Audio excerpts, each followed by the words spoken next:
हाय, शुरू करते हैं आज का सेशन। आज हम लोग पढ़ेंगे exponential and logarithmic function.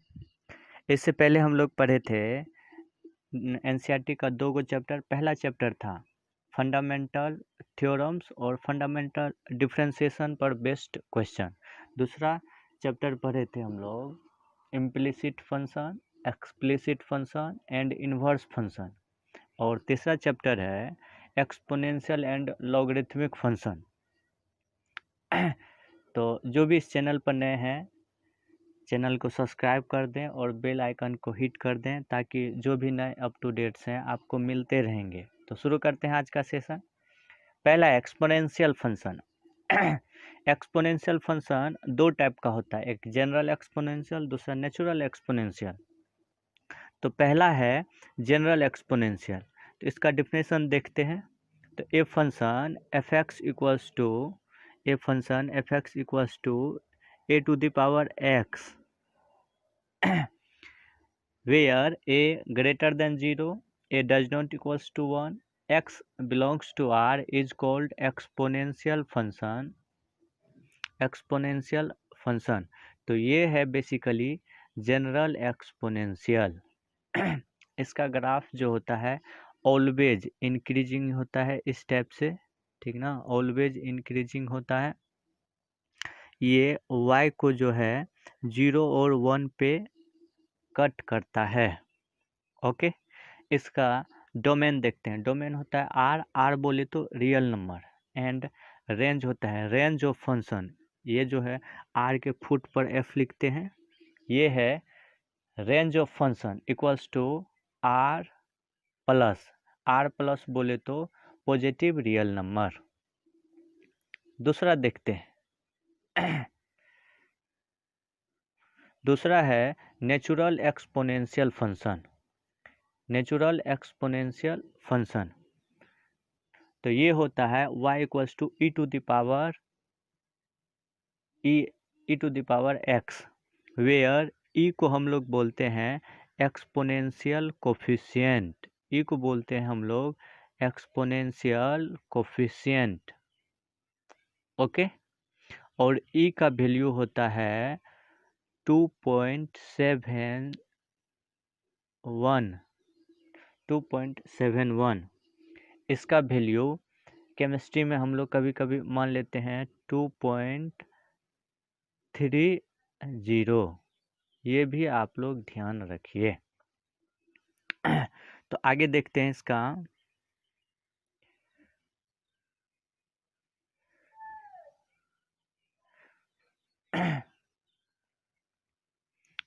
Domain होता है रियल नंबर और रेंज होता है positive real number. Same just like general exponential function के जैसा। और इसका भी ग्राफ होता है ऑलवेज इंक्रीजिंग। आप लोग देख लीजिए, ये ऑलवेज इंक्रीजिंग। ये भी y को 0 और 1 पे प्रतिच्छेद करता है, ठीक ना। तो बेसिकली ये दोनों में बस यही डिफरेंस है कि जब a का मान 0 से बड़ा 1 के बराबर नहीं हो, जैसे 2 हो, 3 हो, 4 हो, 5 हो, इस टाइप से कोई भी वैल्यू हो सकता है। ये वैल्यू हो जब, ठीक ना, तो ये जो है कोई भी पॉजिटिव रियल नंबर निकल करके आए तो उसको बोलते हैं जनरल एक्सपोनेंशियल। जब इसी में ये जो भी बेस होता है इसको यदि हम लोग फिक्स्ड कर दें, ठीक ना, जो भी बेस होता है इसको हम लोग यदि फिक्स्ड करके ई का मान 2.71 ले लें तो इसी को जनरल कहते हैं। तो बस यही दोनों डिफरेंस है। तो आगे देखते हैं। आगे है लॉगरिथमिक फंक्शन। तो देखते हैं क्या होता है logarithmic function. y equals to log x to the base a इसको क्या पढ़ते हैं, y equals to log x to the base a, log x to the base a, where condition दिया है कि a 1 से बड़ा होना चाहिए, 0 से बड़ा होना चाहिए और 1 नहीं होना चाहिए, एंड x के लिए कंडीशन है कि ये पॉजिटिव होना चाहिए। ओके। दूसरा देखते हैं कन्वर्जन। यदि y equals to x to the base a है तो ये कन्वर्ट हो जाता है, a पे पावर y हो जाता है, a पे power y equals to x. तो ये कन्वर्जन है, इसको आप लोग ध्यान रखिए। ओके।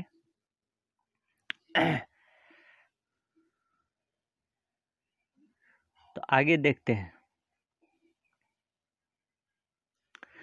तो लॉगरिथमिक भी दो टाइप का होता है, एक जनरल या कॉमन लॉगरिथम, दूसरा नेचुरल लॉगरिथम। एक जनरल, दूसरा natural. When we consider base 10, तो that logarithmic is called general logarithmic. When base is considered e बोले तो natural exponential, then we are called natural logarithmic function.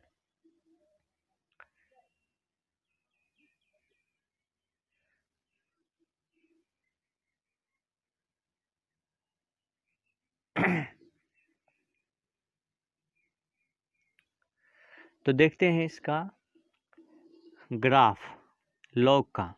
तो log का ये graph है, x और x डैश है, y डैश है। ये x को प्रतिच्छेद करते हुए ये है, ठीक ना।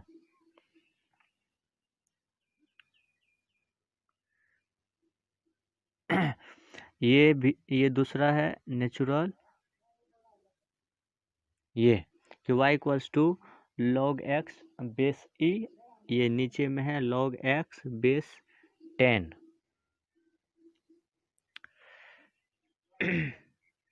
आगे देखते हैं इसका ये डेरिवेटिव।